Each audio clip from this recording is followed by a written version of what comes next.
Hello and welcome to the latest episode of the news thing that I do. I've got to catch my breath a bit there.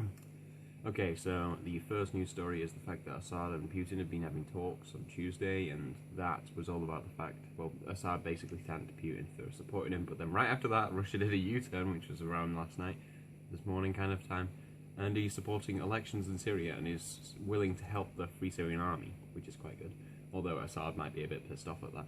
Jeb Bush is hit over his salary slashes in the campaign that he's running at the moment. Of course, he's already been hit many times before over many other things. On to another things that Republicans have done. The Clinton doctrine has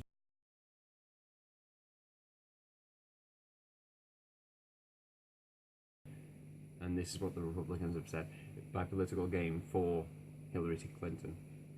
So yeah. And there's a slim tax credit reversal loss for Corbyn, 317 Tories for, and 219 the other people against. Basically, the tax credit cuts that were happening are going to still happen. That means a lot of people are going to suffer under the tax credit cuts, which is quite sad.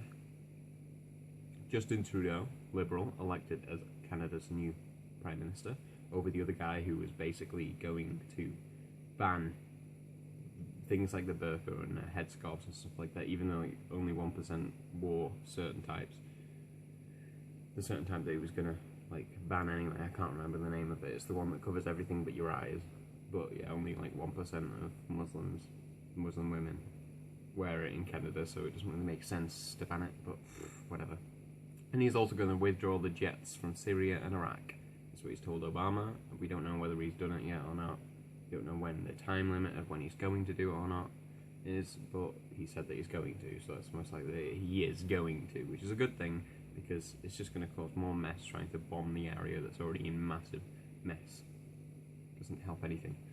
Corbyn has appointed Seamus Milne as his Executive Director of Strategy and Communications, which has been under aggression from a few on his standpoint over the Soviet Union, which is a bit mixed up because he seems to think that the Soviet Union being the way that it was nothing to do with the way that it was governed. He seems to think that people still had great living standards and there was equality in every way, although that's not true as we know today. Although the fact that it was suppressed, the bigotry did come out. It didn't go away. It came out right as soon as they became capitalist again, and now they have some of the worst cases of bigotry in Eastern Europe, probably in the world.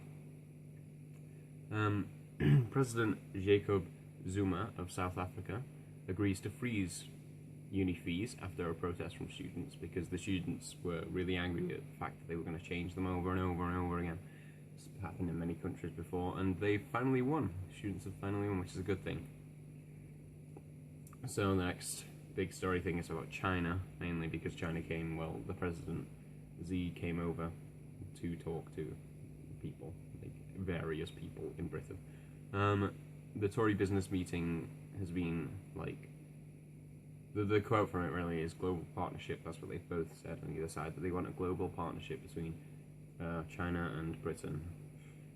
Corbyn has talked to him, and he said that his human rights and steel trade talks with Xi have been cordial and constructive, which basically means that they could hopefully maybe do something about all the shit that's going on with the steel trade at the moment.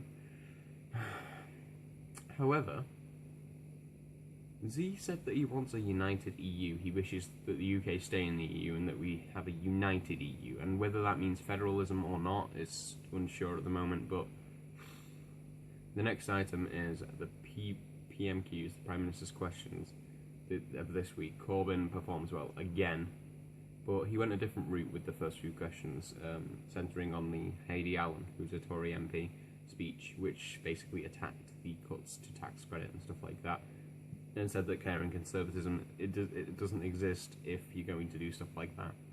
I don't know, some people have said that it doesn't exist at all, which I might have to agree with, because of the fact that if you're a caring conservative, how are you meant to stand there and not give money to a poor person if you're caring? Then conservatism is directly against giving money to that poor person. You instead have to say, oh, that poor person needs to get a job and make their own way in life, and that way it's equality of opportunity, or whatever the fuck they're on about. Okay, some tragic things have happened this week. A lot more than a lot of other weeks, other than the fact that obviously the Syrian war has not had as much bullshit going on in it this week, luckily. But there's been a shooting, well, 2 shootings in America. The first one is at Fort Myers Comic Con. 1 has been killed, luckily, but 5 injured. There's been another shooting in Tennessee State University, and 3 were shot. Only 1 is dead again, which is very lucky, and 2 are in some kind of condition which is we're still pending on whether it's critical or not. And then there's a 3rd shooting, this time in Sweden, and it's a racist shooting, basically. That's what the police have said. As in the police, the establishment, have said that it's a racist shooting against migrants.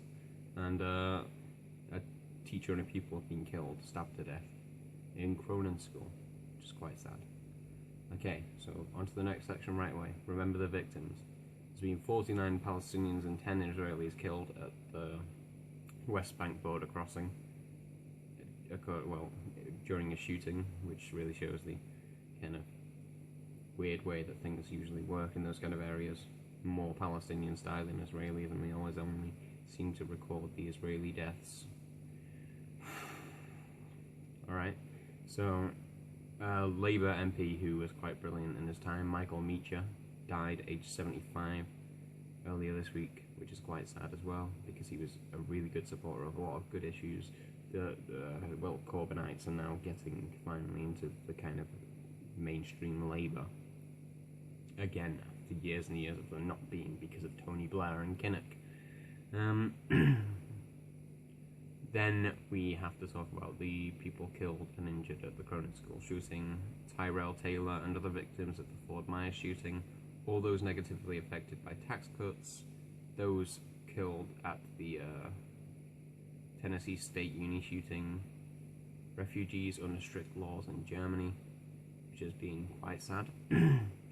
And that's that, luckily. More victims is worse.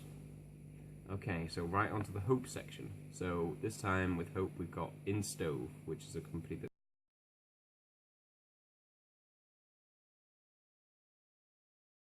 called Lucy, and it will feed over 1,000 people in Haiti, which is quite good because Haiti's been ignored massively in the news, even by charities.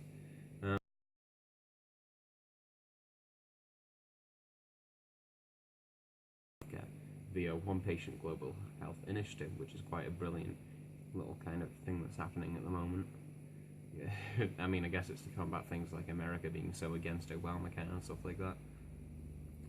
Leonardo DiCaprio, as in the actor, is to build an island resort which will help, well, it will create a resort for people to go to, obviously, and then also a sanctuary for wildlife, for sea life that's endangered. And it will also help fund research, because it's partly a research centre for scientists to go and kind of help to maintain lives of endangered sea life. Another lot of celebrities, Gary Neville and Ryan Giggs, former, wait, no, not former, but players of Manchester United, are going to house homeless in a hotel which is made from a stock exchange building for winter, which is quite brilliant because obviously the stock exchange homeless is kind of the opposites. Carrie Duane uses her children's cancelled wedding to feed almost 100 homeless people. Like she turned it into a feast kind of thing in Sacramento, which is quite good too.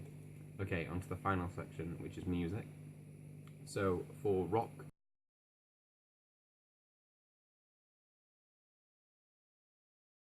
for the Gay Bar song and Danger High Voltage song, although they do actually make quite good rock on the side, but it is mainly comedy rock kind of thing.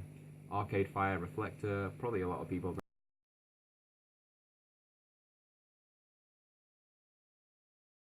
that indie, so not that many people hate them. Yeah.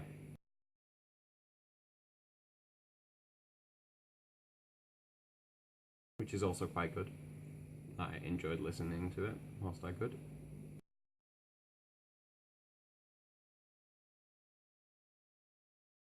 See that one, quite good.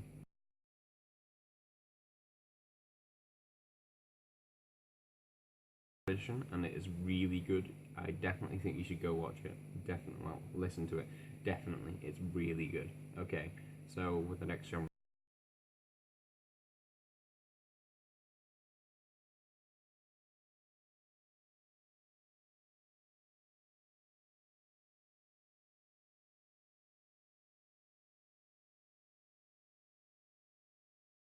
Is it Theta? Yeah, never mind. And that's also quite good.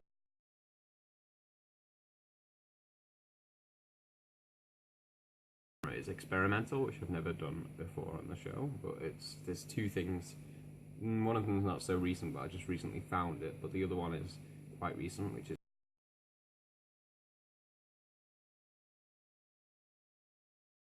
it's a mix of lots of different things that obviously he's probably listened to over his time. And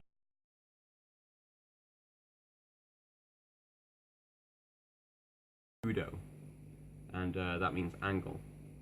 Don't know if I'm mispronouncing that. I really hope I'm not. But basically, yeah, it's really good. It's like the intro music came from that. It's really good. Okay, so electro.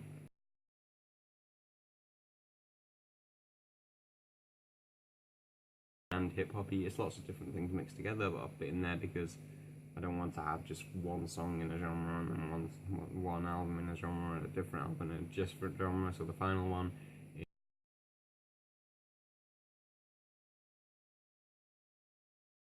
kind of a themed album, like old good stuff, you know, the kind of stuff they used to do for films and shit like that.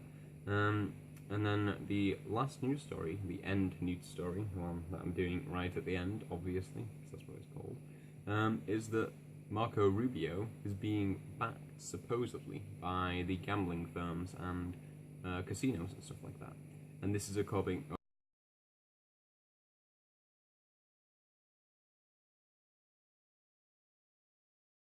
the main polls is Trump, but because of the fact that he has the backers, he will probably have more money to campaign, although people still seem to support Trump a lot more. But Rubio would be a better choice than Trump, honestly.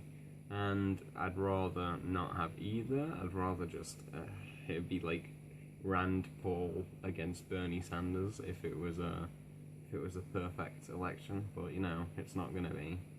Rand Paul isn't gonna get shit. Let's just hope that Bernie Sanders does. Okay. And I guess I will see you next time or on a different thing if I do one because I'm off for a week, so I might be able to.